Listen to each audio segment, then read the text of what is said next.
Jason down in the Armory again. One of the biggest questions we get is holsters. What should I have? What's the best position to carry? What's the best holster for a particular firearm? And really it's going to boil down to personal preference. As you can see, we got a pretty wide selection of holsters and firearms on the table here. I just want to bring forward a few points that I kind of look for when I'm going to choose a holster for something new that I've bought, or if I want to change my carry mode for a particular firearm. First thing is you're going to have to decide whether you want to carry inside the waistband, outside the waistband, in your purse or off body in a bag somewhere. There's appendix, what position you want to carry in. And that's all going to depend upon personal preference, so we really can't tell you what the best position to carry in. But what we can do is talk about some points on choosing your holster. Now, first thing you're going to want to decide is inside the waistband or outside the waistband. As you can see by the table here, my preferred carry method is outside the waistband. I normally carry on a belt. And I normally carry a paddle holster. Reason being, it's convenient to get on and off. Now, the second thing you're going to want to decide on is whether you want retention or not. Now, what are we talking about with retention? We're talking about a thumb brake or a latch that holds the firearm in the holster. This particular model has got a thumb brake with a strap that goes over the back of it. This sphonsccw from my 1911 has got a latch that you have to depress before you can draw it. Same way with this Blackhawk. Firearm securely held in there by the latch. You depress the latch and out it comes. One point I want to bring up with these latch style holsters is your finger discipline. Keeping your finger off the trigger and along the slide is going to be very imperative. Many people have had a negligent discharge with this style holster. It doesn't really matter whether it's a sphonsccw or a Blackhawk. Your finger discipline is going to be paramount. So you're going to have to decide whether you want retention. Some people feel more comfortable with some type of retention on their holster. To me, it doesn't really make or break the deal. Just depends upon whether the holster is comfortable, and I think it's going to work out for my particular situation. Second thing you're going to want to choose is the material or the makeup. Obviously, this is a leather holster, belt mounted. This one's pretty stiff. Fits a 6-shot snub revolver. Goes right in there. We want to make sure that the trigger is covered so there's nothing going to get in there. Wildly different from this particular leather holster that is in the waistband. I don't use this holster a lot.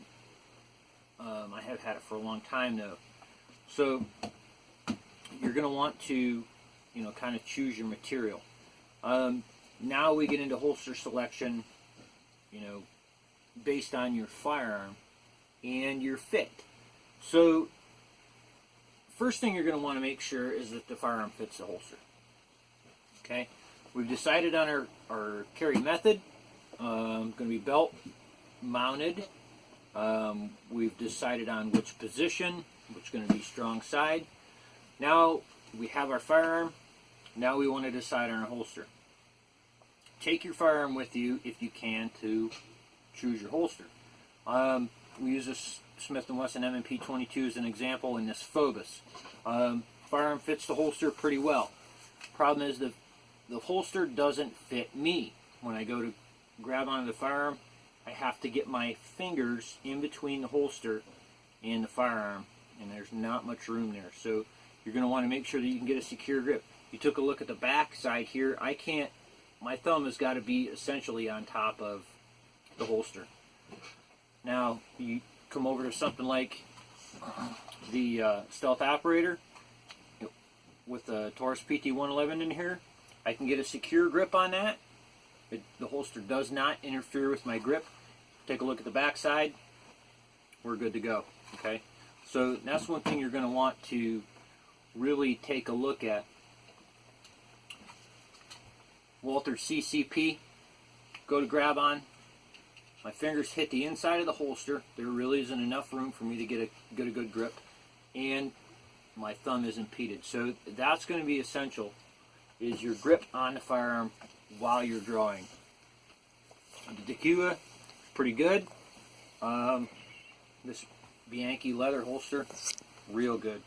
So those are some things that you're going to want to, look at.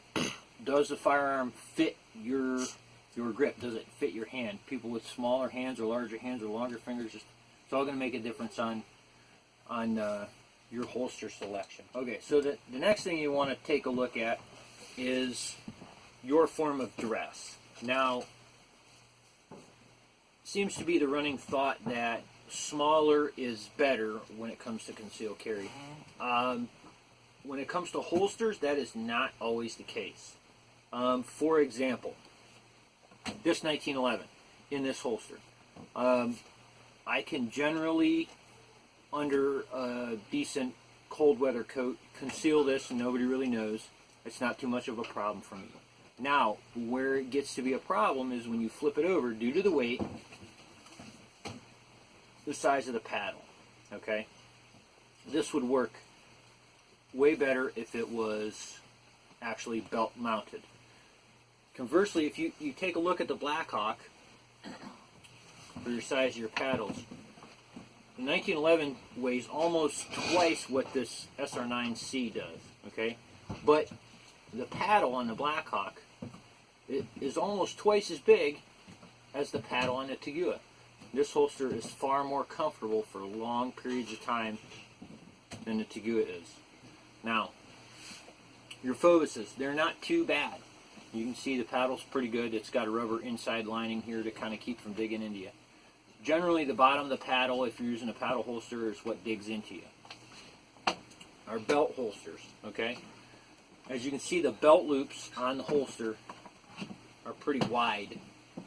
Now, if you normally dress jeans and t-shirt, wearing a pretty wide belt isn't going to really, look out of the ordinary. But if you dress in like a suit or a business casual or something, an 1.5 inch wide gun belt is probably not going to really match your wardrobe. So you may want to choose a different style holster. The in waistband, the alien gears, the super tucks and stuff like that with a large leather backing. The holster looks huge. A super tuck is going to be, about this wide without the holster in the center. And everybody thinks that's way too big for the holster. And actually, the bigger the holster is about that wide, the key is weight distribution. You want to get the weight of your firearm distributed across your body. You don't want it poking you, essentially.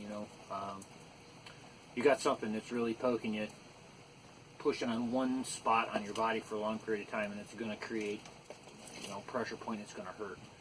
And that's the big thing with concealed carry, is to making yourself comfortable. If you're not comfortable carrying, you're not going to carry your firearm, and that's really counterproductive to the whole process. So that's our thoughts on holster selection.